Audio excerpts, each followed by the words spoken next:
इस संसार में कुछ लोगों को हर प्रकार की सुख सुविधाएं प्राप्त हैं और कुछ लोग उससे वंचित हैं।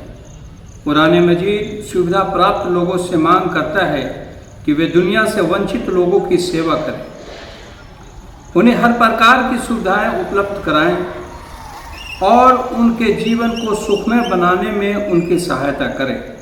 अल्लाह ने जिस व्यक्ति को देखने के लिए आँख, सुनने के लिए कान, बोलने के लिए ज़बान, दौड़ धूप तथा परिश्रम करने के लिए ताकतवर हाथ व बाजू, सोचने समझने के लिए हृदय एवं मस्तिष्क और ज़िंदगी गुजारने के लिए सुख सामग्री प्रदान की है, उसका अनिवार्य कर्तव्य है कि वह व्यक्ति लाचार है, जिसको जीवन साधन प्राप्त न हो और जो जीवन की दौड़ धूप में भाग लेने योग्य न हो, उसे असहाय न छोड़ दे कि वह भीख मांगने या आत्महत्या करने के लिए विवश हो जाए, बल्कि उसके जीवित रहने का उपयुक्त साधन और उसके सुख एवं चैन की सामग्री उपलब्ध कराए।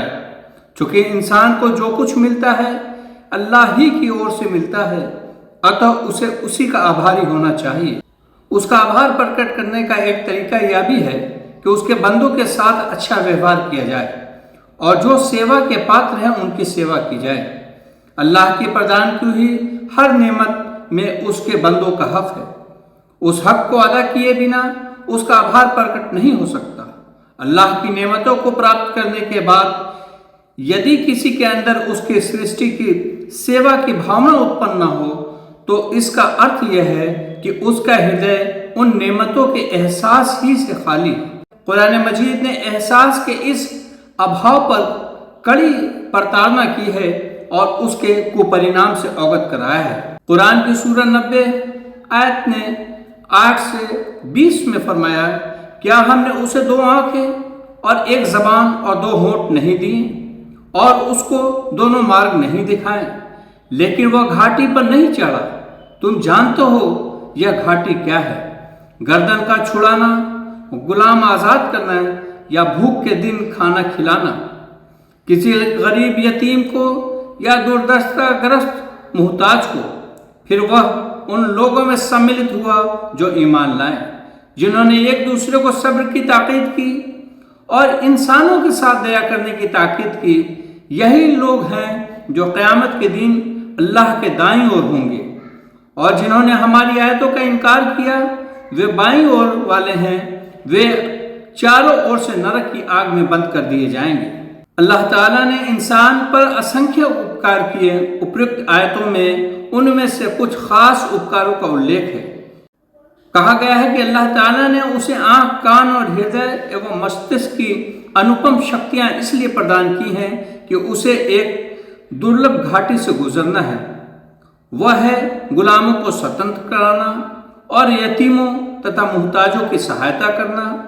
इसके साथ यह भी आवश्यक है कि वह ईमान वालों में सम्मिलित हो जाए जो व्यवहारिक रूप से उस घाटी को तय कर रहे हैं, जिनके जीवन अल्लाह के मार्ग में सब्र और दृढ़ता के प्रमाण उपलब्ध करा रहे हैं और जो उसकी नसीहत भी कर रहे हैं, जिनका व्यवहार पीड़ितों, अधीनों, भूखों और प्यासों के साथ प्रेम एवं सहानुभूति का है, और जो इस सहानुभूति की ताकीद दूसरों को करते हैं और उसका प्रचार करते हैं। यह मार्ग जन्नत का है। इसका विरोध करने वाले जहन्नम की ओर बढ़ रहे हैं। वे उसी में पहुंचेंगे, फिर उसके द्वार इस प्रकार बंद कर दिए जाएंगे कि वे कभी उससे निकल न सकें। अल्लाह के बंदों की सेवा अल्लाह की सेवा है। इस्लाम ने सृष्टि की सेवा को सृष्टा की सेवा बताया है। उसने कहा, अल्लाह के बंदों की सहायता करना वास्तव में अल्लाह की सहायता करना है। उनके काम आना अल्लाह के काम आना है। यदि आपके सामने अल्लाह का कोई बंदा हाथ फैलाए और आप उसका हाथ खाली लौटा दें, तो मानो आपने अल्लाह के उस हाथ को खाली लौटा दिया। कोई बीमार आपकी सहायता का मुहताज हो और आपने उसकी सहायता से इनकार किया, तो मानो अल्लाह की सहायता से इनकार कर दिया। अल्लाह को प्रसन्न करने के लिए आवश्यक है कि उसके बंदों को प्रसन्न किया जाए और उन्हें राहत पहुंचाई जाए। आसमान वाला अपनी रहमतें उसी समय उतारता है जब धरती वालों पर दया एवं सहानुभूति का व्यवहार किया जाए। एक हदीस में इसी बात को बड़े ही प्रभावकारी ढंग से बयान किया गया है। अल्लाह के रसूल हज़रत मोहम्मद सल्लल्लाहु अलैहि वसल्लम फरमाया, क़यामत के दिन अल्लाह ताला इंसान से कहेगा, अय आदम के बेटे, मैं बीमार पड़ा था परंतु तू मेरा हाल पूछने नहीं आया। इंसान घबरा कर कहेगा, अय अल्लाह, तू तो सारे जगत का रब है, तू बीमार कब था और मैं तेरा हाल कैसे पूछता। तब अल्लाह ताला फरमाएगा, क्या तू न जानता था कि मेरा एक फला बंदा बीमार था परंतु तू उसका हाल पूछने नहीं गया। यदि तू उसके पास जाता तो वहां मुझे पाता। फिर अल्लाह ताला फरमाएगा, हे आदम के बेटे, मैंने तुझसे खाना मांगा परंतु तूने मुझे खाना नहीं दिया। इंसान कहेगा, हे सारे जहां के रब, तू कब भूखा था और मैं तुझे खाना कैसे खिलाता। अल्लाह फरमाएगा, क्या तुझे याद नहीं कि मेरा फला बंदा ने तुझसे खाना मांगा था परंतु तूने उसे खाना नहीं खिलाया। यदि तू उसकी मांग पूरी करता तो आज यहां उसका अच्छा बदला पाता।